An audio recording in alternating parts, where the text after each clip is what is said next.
So we saw the conclusion of Rasalila and the Yugala Geetam, and now we move to the next episode of Krishna Leela, which is slowly starting to move to Mathura. We have so far been in Vrindavan and saw all the wonderful childhood pastimes, followed by the pastimes as young adult with the gopis, the Madhurya Rasa, and now there is one other demon that comes called Arishta, who comes in the form of a bull, and he is slain by Krishna. And then the scene shifts to Mathura. So it is time for Krishna to go back to Mathura and to take care of Kamsa. So, because that's the divine ordainment, Narada, the great sage, goes to Kamsa and reminds him to call Krishna back. So, Krishna is in nearby Vrindavan, and Kamsa has been sending his demons one after another, as we saw, starting from Putana when he was a little baby to we saw the series of demons Shakatasura, then Trinavrata, Bakasura, Vatsasura, and right now we just saw Arishta, who also came and got killed. But because all of them were killed, nobody went back to report to Kamsa as to where exactly Krishna is. So therefore he was still confused. And so Narada, now that the time is right, goes and tells Kamsa all that happened. He said that the girl you killed, the little baby girl, you attempted to kill rather, was Yoga Maya, and that's why she slipped out of you. And she told you that the eighth child is elsewhere. He is nowhere other than Nanda's Gokula, and he is there along with his elder brother Balaram. So you have to go and get them. So Narada, as always, when the time is right, he does something which results in eventually good, even though he's right now telling Kamsa exactly where Krishna is and where he can get him. So Kamsa is very happy to finally know where Krishna is. So immediately he first calls all his other remaining evil characters. So he has some wrestlers, especially called Mushtika and Chanura. He calls these two wrestlers and says, "Be prepared. I'm going to get Krishna and Balaram to Mathura, and I will organize a major wrestling match. And in the wrestling match, you can just kill them." Then he calls elephant Mahout. So there is a huge elephant called Kuvalya Pida. And this Kuvalya Pida is so massive an elephant. And then Kamsa arranges another way to kill Krishna. He says, "You elephant man," he tells him, "keep this elephant at the entrance of the wrestling arena. And even before Krishna enters the wrestling arena, you keep it ready and you make it very angry so that the elephant will just go and trample Krishna." So that's his other level of preparation. And then before that, he calls two other demons. One is called Keshi, another is called Vyoma. He tells both of them exactly where the location of now Krishna is. He tells them, "Go and first try to finish off Krishna." So he has all these plans. First level is Keshi killing in Vrindavan and Vyoma. Then the elephant Kovalya Pida, and then the wrestlers Mushtika and Chanura. So with all this setup, Krishna now being known to be in Vrindavan and Balaram being there, Kamsa's fears are enhanced. So he is calling Akrura. Akrura is the grand uncle of Krishna, as we already briefly saw. When Kamsa drove away all the Yadus out of Mathura, only a few remained and they had to swear allegiance to Kamsa. And Akrura was one of them, because Akrura was inwardly in his heart devoted to Krishna, but he remained there because he knew that one day he will behold Krishna when he comes to Mathura. So he was biding his time, and waiting for this event to happen exactly, but he did not know that he will be the most fortunate one to actually go and even bring Krishna from Vrindavan to Mathura. He was just waiting for this day to come when Krishna will come back to Mathura and this evil reign of Kamsa will be finished off. But he had the great fortune now, because Kamsa called this Akrura and said, "You go to Vrindavan, this is the location, Nanda's place." And he got a new chariot built for this purpose. He said he thought if he builds a new nice chariot, like now sending, let's say, a new fancy car, then that he thought will attract Krishna to come back without suspecting anything. So that was his plan. So he built a very nice, beautiful chariot, and he told Akrura to take this chariot, go to Vrindavan, bring Krishna back. And then he revealed to Akrura his master plan. He said, once you bring him back, we are going to organize a major wrestling match, and in that I will finish off Krishna. So he still thinks Akrura is loyal to him. So just as we would see any typical villain would do, he reveals all his plans. He says, I am going to get Krishna, and once you bring him back, I'm going to launch this elephant Kuvalya Pida on him. And if by any luck he survives that, then there is Mushtika and Chanura waiting for him. They'll finish him off. And once he is killed and Balaram is also killed, then I will make sure everybody else is killed who is loyal to him, including my own father. He says his father is Ugrasena, who's put in prison. He says, I'll kill my father, I'll kill my uncles, I'll kill everyone except my father-in-law, who's Jarasandha, who is alone loyal to me, and I will rule this whole earth. So this is how Kamsa is planning. So this represents how symbolically one with caught in the ego makes all these grand plans without realizing that his end is near. So Akrura tells him very diplomatically, he tells him, all your plans sound very well thought out, but make sure that whatever high aspirations one has, sometimes they get thwarted, sometimes they do not get fulfilled. So it's always good to remain equanimous and not get too excited. One has to meet with joy and grief with equanimity. So Akrura, being a wise old man, just tells him very generic terms without telling him exactly the greatness of Krishna. So thus having instructed Akrura, Kamsa is very happy and Akrura goes back.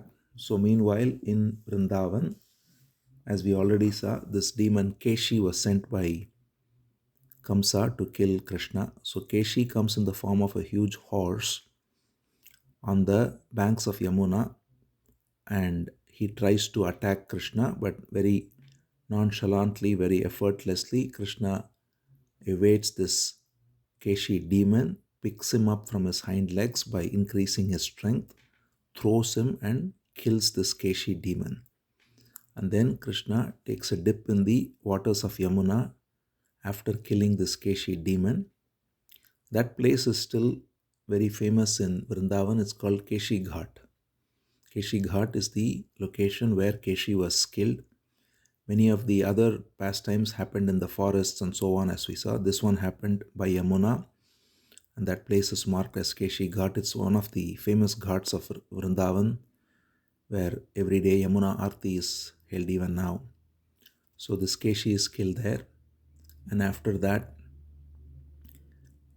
Narada now makes an appearance in Vrindavan, because Narada, we already saw, he told Kamsa, in order to fulfill the prophecy, he in fact incited Kamsa to send Akrura to bring Krishna back.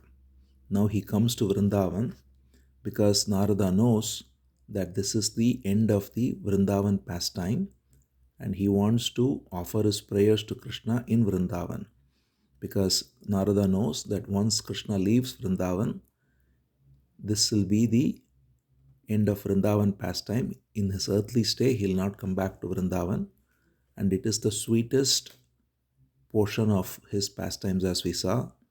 The entire Bala Leela is what is most celebrated. Of course, Krishna later killing Kamsa, then ruling Mathura, then going to Dwaraka, then marrying Rukmini, then killing various demons out of Dwaraka, then helping the Pandavas win the Mahabharat war, teaching Bhagavad Gita to Arjuna.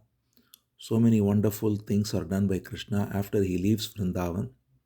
And yet, the most celebrated of his pastimes are the ones that happened in Vrindavan.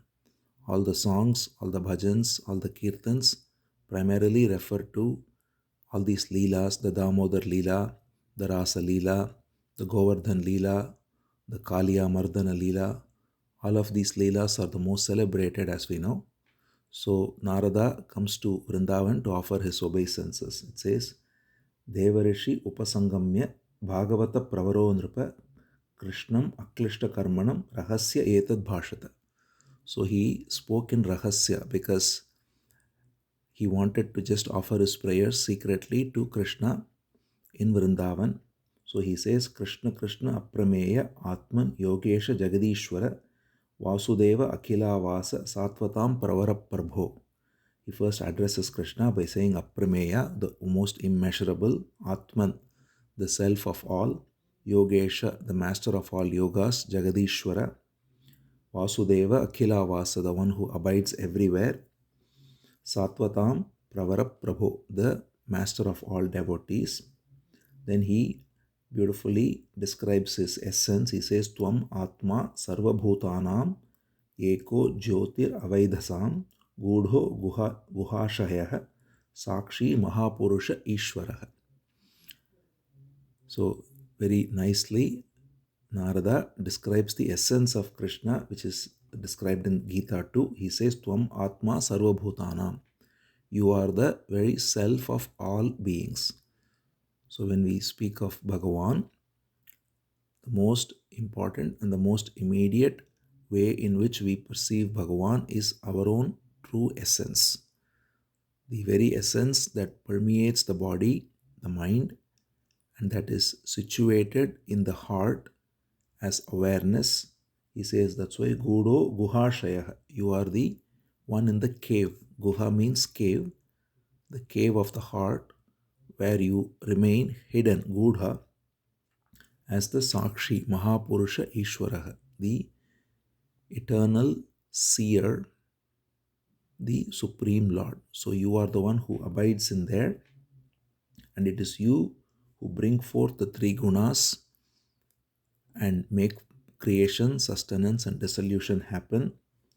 You have now descended in this world for the annihilation of demons and evil kings, protecting the virtuous. So he is referring to what Krishna will himself declare later in Gita when he says, Paritranaya sadhunam vinashaya cha dushkritam. So that's what Narada tells here. But the inner purpose of you appearing here is to bring delight to your devotees, to bring forth this wonderful remembrance of your names and pastimes, what's called as Nama, Rupa, Dhama, Leela. So Nama means the names, Rupa, the form, Dhama is the holy places such as Vrindavan, Yamuna, Mathura, and so on. Nama, Rupa, Dhama, Leela. Leela is all the pastimes that one can remember and celebrate. So, in this way, then Narada also prophesies everything. Narada knows everything. And it also goes to show how everything is ordained, because Narada says, you day after tomorrow, I know that you will be out of here. You will go to Mathura and you will first kill this elephant Kuvalaya Pida. Then you will kill these wrestlers Mushtika and Chanura. Then you will kill Kamsa. Then after that you will install Ugrasena as the king of Mathura and on behalf of him rule the kingdom. Then you will go after some time to Dwaraka, rule from there. You will help the Pandavas. You will be the messenger of Yudhishthira. You will help him perform the Rajasuya sacrifice. You will kill Sishupala and Dantavakra. So Sishupala and Dantavakra are actually cousins of Krishna who are envious of him, and they'll be killed. That will come later. So then he says Mahabharat war will happen, and you will give the wonderful Gita Upadesham to Arjuna, and in this way you will conduct the most glorious earthly pastimes, and I am eager to witness all of them. So in this way Narada reveals how everything is ordained. All of Krishna's pastimes are seen by Narada even when Krishna is in Vrindavan, and he says this is what is happening, and he sees it like he sees a book, and he says, I am eager to see all this unfold and celebrate them. And now I just offer my obeisances to you, the pure essence of you being consciousness. He says a very beautiful prayer to conclude. He says, Vishuddha Vijnana Ghanam Swasamsthaya Samaptam Swartam Agova Vanchitam Swatejasa Nitya Nivritta Maya Gunapravaham Bhagavantam Imahi. He says, I approach you, the Supreme Lord, who is pure consciousness alone. Vishuddha Vijnana Ghanam, the pure abode of consciousness, who never fails to yield the fruit of one who is surrendered to you, who brings forth the flow of gunas, guna pravaham, from your own being, from your own maya, but who is free of any actions, nitya nivrittam. You are not the doer of anything, and yet everything comes forth from you. So we've seen even in the very first verse of Bhagavatam, this beautiful simile given of how in the presence of sun, the mirage seems to happen, yet the sun doesn't do anything. Similarly, in the presence of Bhagavan, all activities, Maya comes forth and all the gunas come forth, and yet he is not the doer of them. So Krishna says in the Gita too the same thing, that all this happened, but I am not the doer of anything. So that's what Narada here says, that you are not the doer of anything, and yet everything happens because of you, and I offer my obeisances unto you. So in this way, he offers his obeisances, and permitted by Krishna. So Krishna, of course, is very pleased to see Narada, as much as Narada is pleased to see Krishna, because Krishna is very delighted to see his devotees. So he is very happy, blesses Narada, and asks Narada to depart so that he can continue with what he is ordained to do. And then Krishna is getting ready. Meanwhile, we saw the other demon, Vyomasura, was also to be sent by Kamsa. That Vyomasura lands there, and he pretends like he is another Gopa, cowherd boy, who takes some boys and hides them in the cave. So Krishna goes there, and then he kills them off, kills the Vyomasura demon and protects them all effortlessly. And in this way, the last demon who has to be killed in Vrindavan, Vyomasura, is also killed. And now we are ready for Akrura to come to Mathura, from Mathura to Vrindavan. And the most difficult, or it is called as bittersweet episode of Krishna leaving Vrindavan, which causes so much agony for all the Gopas and Gopis, and yet it brings forth the next set of pastimes which are glorious as well. So we'll see Akrura coming to Vrindavan, and how Krishna leaves with Akrura, much to the great agony of the Gopis, and yet going on to do what he is ordained to do.